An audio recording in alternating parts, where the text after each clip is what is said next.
Hey guys, welcome back to Star City Studios Tutorials. My name's Jay Picasso, and today we're going to be talking about how to export audio stems in Logic Pro. So we're going to jump straight into it.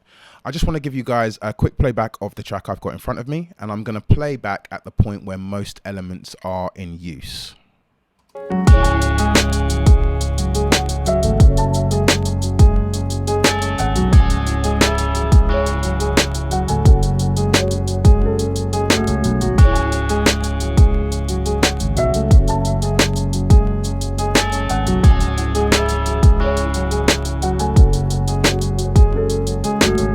Okay, cool. So just to give you a sense of the elements that we've got going on here, of course, every single song that you export will have different elements included in them and likely to have a different number of stems and elements as well. However, just to give you guys a little bit of reference, I'm just going to show you what I've got going on in my track individually. It's the first piano. It's the second piano. It's the third piano. It's my bass. It's my bell. 2 lead guitars. And of course, my snare drum. Kick. Hats. And then I've got a little bit of vinyl noise going on as well. So that's what makes up our track. Now there are a few more elements. There's another piano here and another piano here. However, they kind of are similar to the other pianos that are going on, and obviously they come in at different points in the song. Now we will be exporting all of this, but of course I just wanted to play back to you the part which kind of represents the thickest part of the song in terms of usage of the most instruments. So now let's just discuss how to export our song. What I would suggest is, if you haven't used this tool, to do so. This tool is essentially what creates a loop in Logic, and to use it, all I've done is click up here and drag this yellow line across. Now the reason why I'm using this is because this tool allows us to set out how much we want to export. This song could essentially be, 3 songs in one. I could have a whole new set of data, for example, over here, and that could be another song. And so rather than exporting all of it, this tool allows us just to export what's within this line. So let's just go up to here and click on export. And then let's do all tracks as audio files. So the first thing I would suggest you do is just to click this button here, the new folder button, and then create a folder in which to place your new stems. I would simply just recommend naming the folder and then adding, stems in brackets or something after, just for ease sake. Whoever you're sending it to, whether it be a mixing engineer, whether it be a remixer like a DJ, or even a musician for a live performance, it's just useful to give them a reference as to what it is enclosed in this file. Oftentimes, again, when exporting songs, there can be a lot of tracks, a lot of stems that make up any given track. So it's just nice to have reference when dealing with such large and dense files. So the first thing that we're going to do is we're just going to take a look through this area here, and the first thing that we land on, of course, is the range. So when we click on the range, again, the options that we have are to trim silence at file end, which of course means, if I just sort of move this out of the way, when the file comes to an end, in this case here, at 89, at the point of 89, that's where it's referencing to trim. And again, you can do that. However, like I suggested, if there is more data happening after date 89 that you don't want to capture, then that's not the ideal setting for you. Export cycle range only, which is what we have set up here in this yellow line. That's going to be our cycle range. So that's just a nice and easy way to make sure that we're capturing all of the data that's within that cycle. And then extended file length to project end. So what that option essentially means is again, wherever your project ends on Logic, and I believe mine, I mean, let's just say, for example, right now it ends at about 120, let's just call it 125.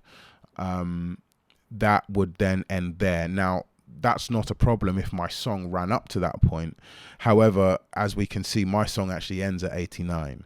So having all of that data there is just going to be a lot of silence to trim at the end, and you don't really want to do that. So in this instance, we're just going to go to export cycle range only. On to the next one, nice and quick, save format, AF, wave or CAF. I would only use one of these two options when exporting for, again, you know, anyone to mix or remix or for live performance sake. AF is a similar file type as a wave. I would argue that perhaps AFs are more commonly used in Pro Tools. However, all software, whatever your DAW, can always cope with both of these file types.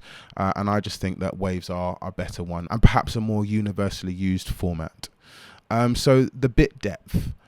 We don't really want to be changing this too much, partly because this is associated with what we have created our song in the first place.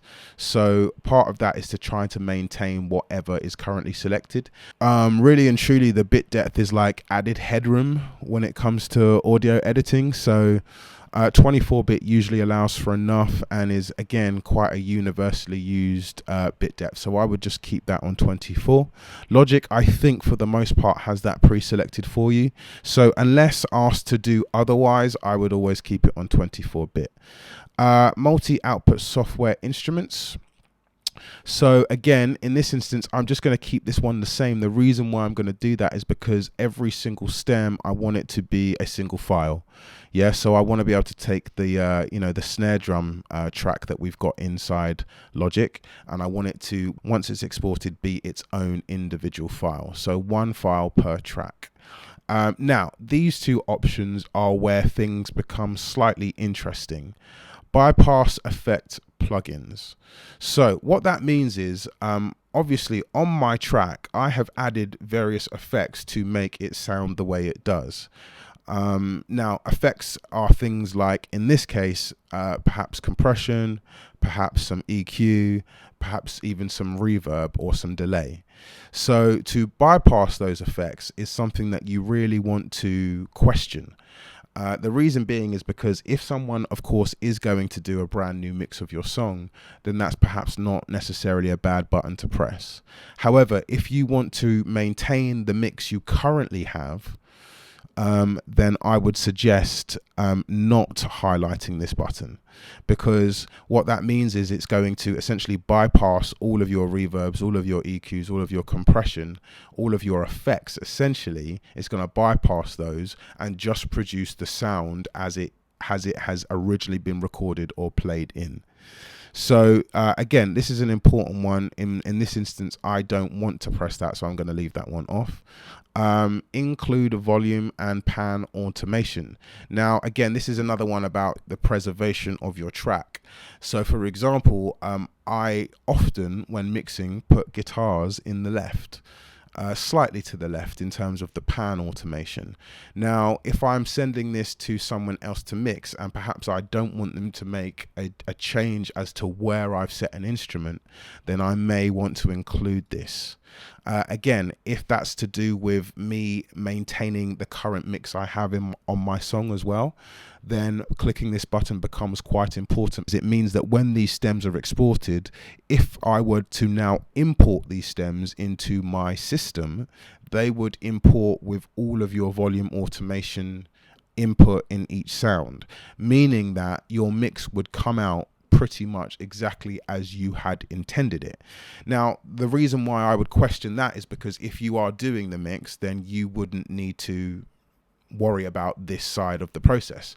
However, given that you may not be, or that you're passing it on to someone to mix, then you may want to include that information or not.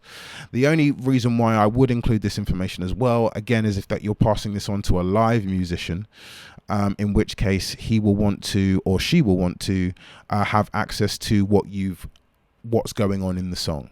not have that, they're not there to edit it as such, they're just there to play it back. So if it's just for playback purposes, then I would suggest that you do want to include the volume and pan automation. Now, lastly, when it comes to the normalize, normalizing essentially detects the highest volume part of a song and then tries to determine the maximum point of that volume. What it then does is it raises the rest of the song to that amount. It acts similar to a compressor in nature. However, what it's doing essentially is taking the lower volume aspects of your song and turning them up slightly to meet the higher volume aspects of your song. So it becomes a more even song. And that can be seen as a good thing if your mix is all over the place. However, I would suggest that if it is, that you should probably try to look into the mix rather than sort of fall back on a normalizer to do that for you. Off means that, of course, it's not going to work at all. On means it's going to work just as I've just described. And overload protection only means that it's just going to stop the peaks from coming out of the song too much. So in other words, if your song, again, perhaps for whatever reason, instruments peak at times, all it's going to do is just keep an eye on those peaks and slightly protect them from damaging the audio file. So it's as simple as that. Once you're ready, we then pop over to the export, click export, and we're good to go. So guys, I hope that's been helpful. Another short one, but we'll see you again soon. Take care.